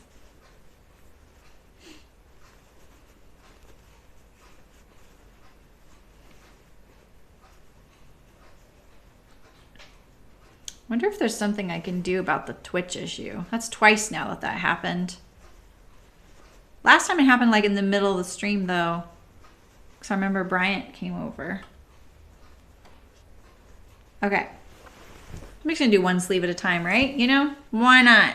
Instant gratification. All right, so I'm sewing on the inside of my sleeve. I really love it that way. I got my stitch length back to the normal, and I'm gonna sew it at the seam allowance. I like setting in sleeves. Once I figured out this trick of putting that gathering stitch right there and just pulling the gathers as much as you could without adding the actual, physical gathers. You're just kind of tightening it up. It made a big difference because, man, I used to have trouble setting them in. And like a lot of sewists, I would cut off the excess thinking it was wrong, and then my sleeve wouldn't fit. So it's worth figuring out, getting some muslin and or scrap fabric and practicing that. You don't have to do the whole sleeve. You can just cut like a short sleeve. Now I'm just stitching right to the left of that gathering stitch where it's nice and flat. And everything on the other side of it's a little ruffly. I really wish I would stop using these quilting pins for seams like this. They really poke me. They're just too long. I do it because they're stout.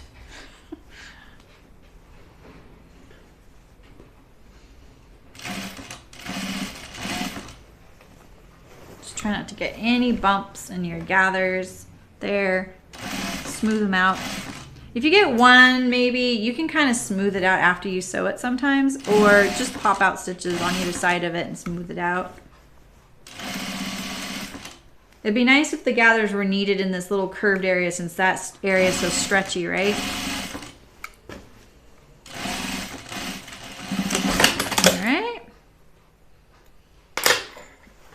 All right, so I'm going to, how does this go? Does this go to the, don't sleeve seams go towards the body?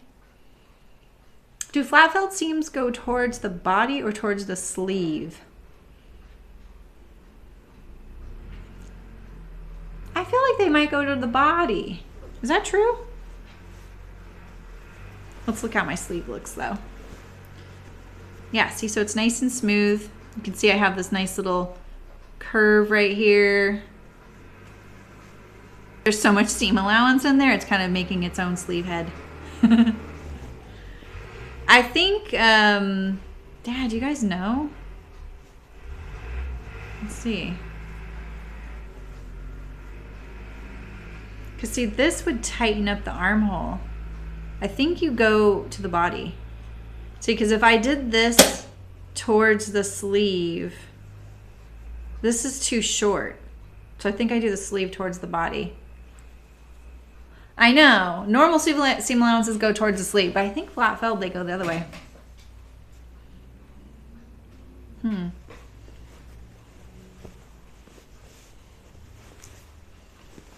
So then it would look more like that.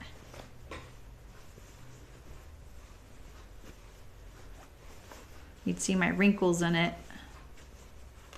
See? It looks nicer like this. You're looking it up, Louise? Awesome, thanks.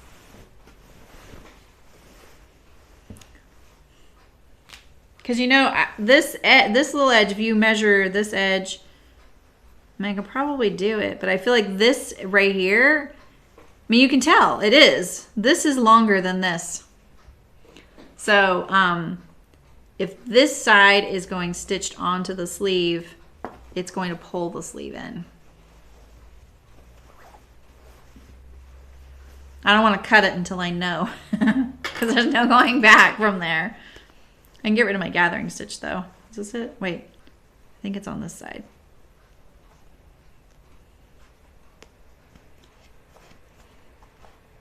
Hopefully I didn't just lock it up by pulling that one. I may have.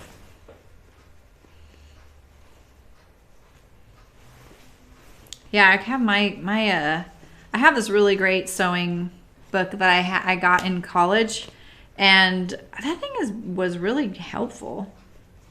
It's very well illustrated. I feel like it could have a lot more in it though, you know? Oh gosh, Louise. Press to one side. All right, so got rid of my gathering stitch. See if I can't really test it. Let's get rid of this gathering stitch.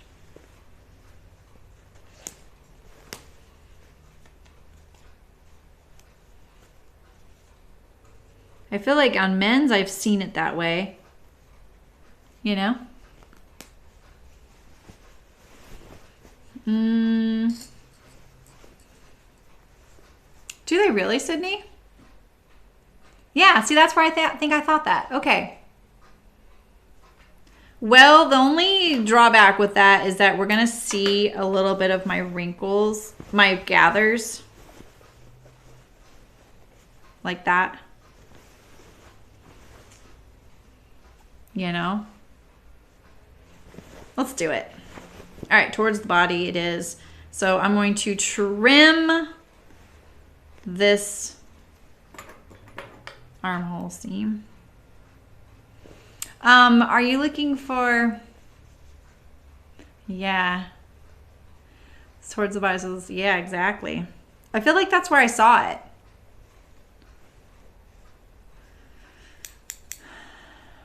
Well, the book I have, Malin, is, it's right here.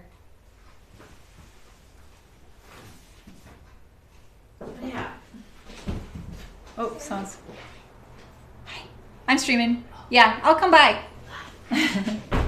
This is the one I have right here. The author is Connie Almaden Crawford. But look at the illustrations are really great.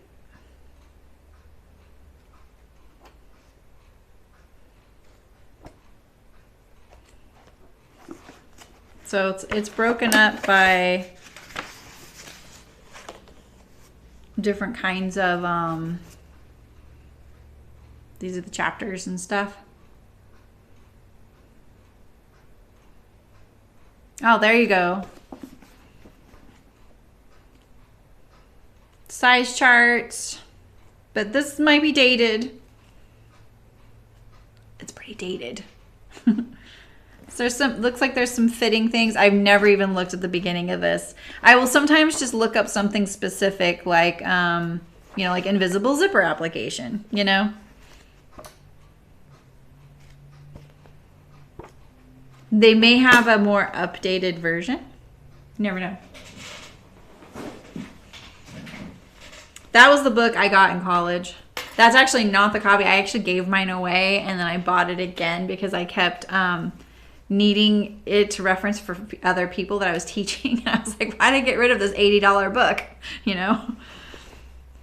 I did that with a lot of my books. Not my pattern drafting books. Those were like sentimental. And my draping, but I did on the sewing. All right, so I'm gonna trim this down 1/4 inch.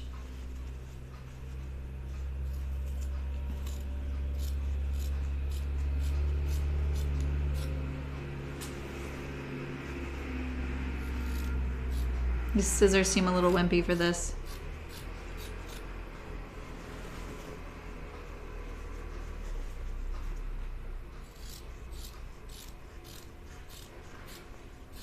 Time is it? It's already 1. I don't know, you guys. I might stop after this. Is that okay with you guys?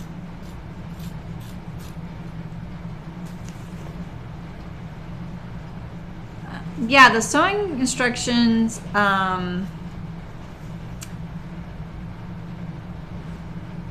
Yeah, I am pretty sure that's what I would tell people to do. I would put the seam allowance towards the body. I just didn't think about that ahead of time. I probably would have added less fullness to my sleeve, but then it wouldn't fit as good. So yeah, exactly. All right, so yeah.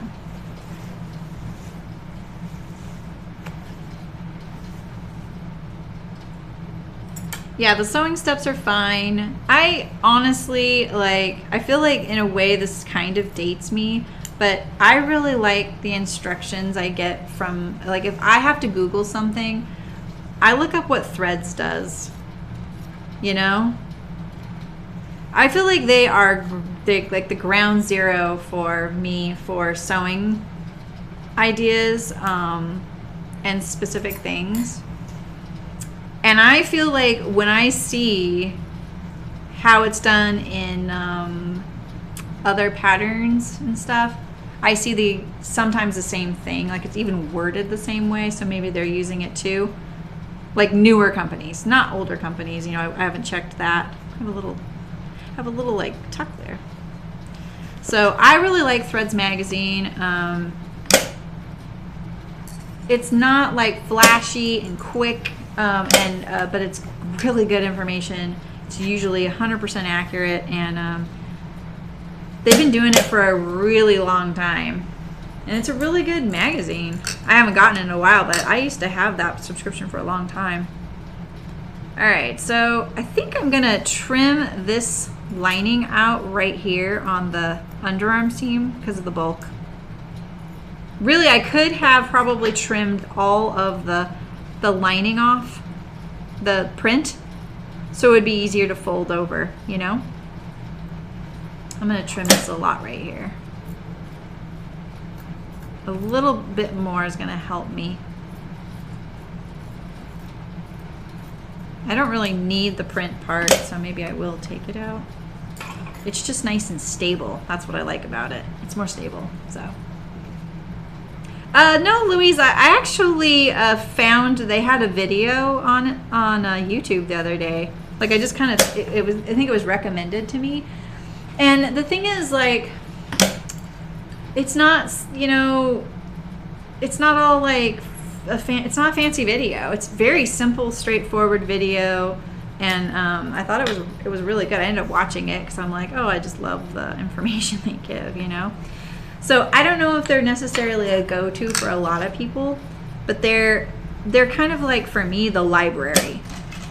If you want the straight up answer, no frills, no gimmicks or advertising or anything like that, or you know, you're gonna get good information from them. Why is this so thick?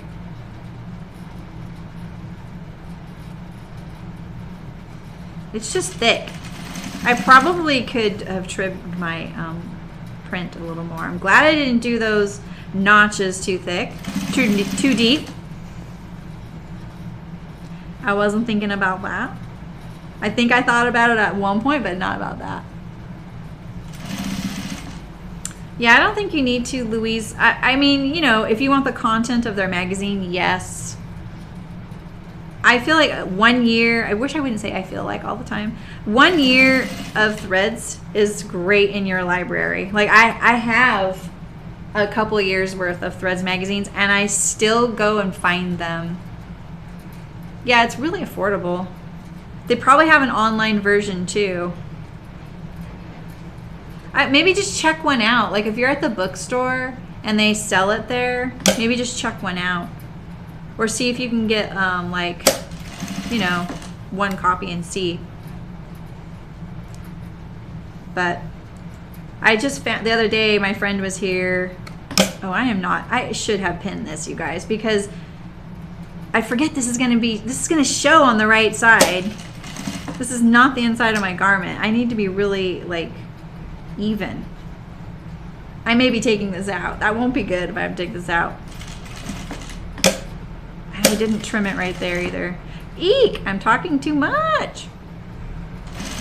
Well, I don't know. I do really like Threads though.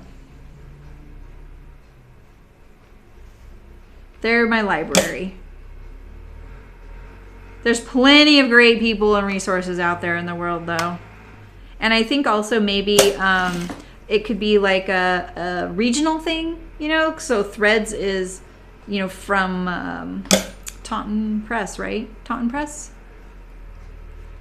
I'm pretty sure they're more in the western United States too, so maybe in the eastern United States they have their own, like I don't know where Palmer Plesh is from. Are they in the UK or whatever?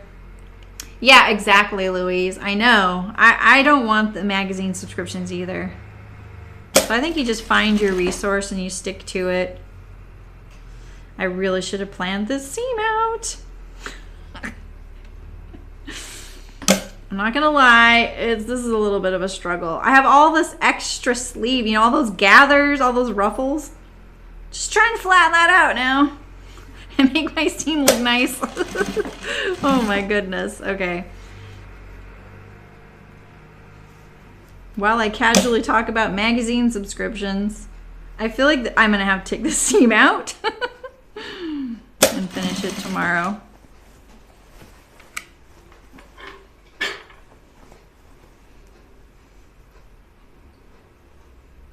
Oh my God. Why didn't I pin this? Why?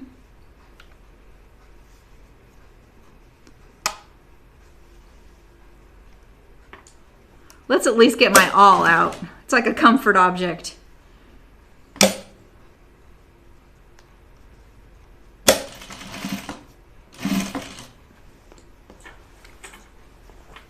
Oh, okay, Louise, that's cool. Palmer Flesh is West Coast as well.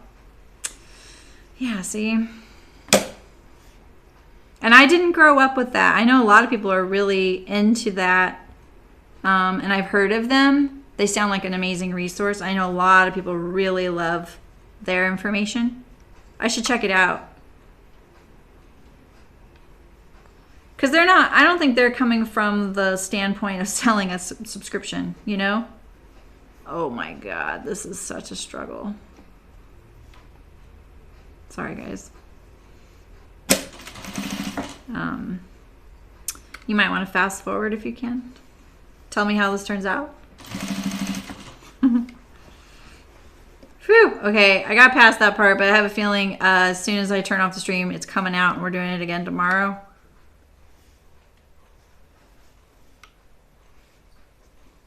I just started sewing as if you guys weren't watching.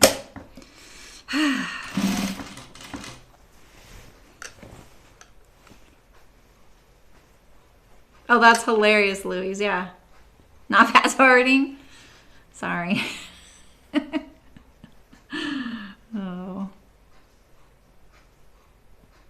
That's awesome, Louise. Yeah, I know how to sew it. I'm sure they have like, they'll have tips to do it perfectly, you know, and I'm like, let's just wing it. Yeah, so. Phew, down to this armhole. Thank goodness. See, it's looking good as it goes under the needle, but this is what I imagine. When I get done and I look at it, what I think I'm gonna see is because the seam allowance is so thick, because it's really thick, I should have trimmed the lining out. I should have made sure my seam allowance was even, that I trimmed off that big chunk that I trimmed off at the beginning. Because what I think is gonna be is like when the needle's really close to the edge and it's gushy and thick, you know how that can look, you know? So that's what I have a feeling I'm gonna be fixing in a second. Oh, you have to be a subscriber to access that. Well, I found the video that was suggested to me was on YouTube. So maybe they have different things, different access. Oh, this actually doesn't look too bad. Wow. But see, look, you can see I think I just need to kind of work it a little bit. All right. Like once I iron that down, that's not too bad. But see, that is exactly what I'm talking about. You see that right there? The flannel might hide it over time. It doesn't look too bad. The inside, I'll have a little bit of a tuck right there. That I'll probably work on that. Yeah, right here, a little bit of a, like from here to here, I could probably get this a little more smooth. All right, that's good.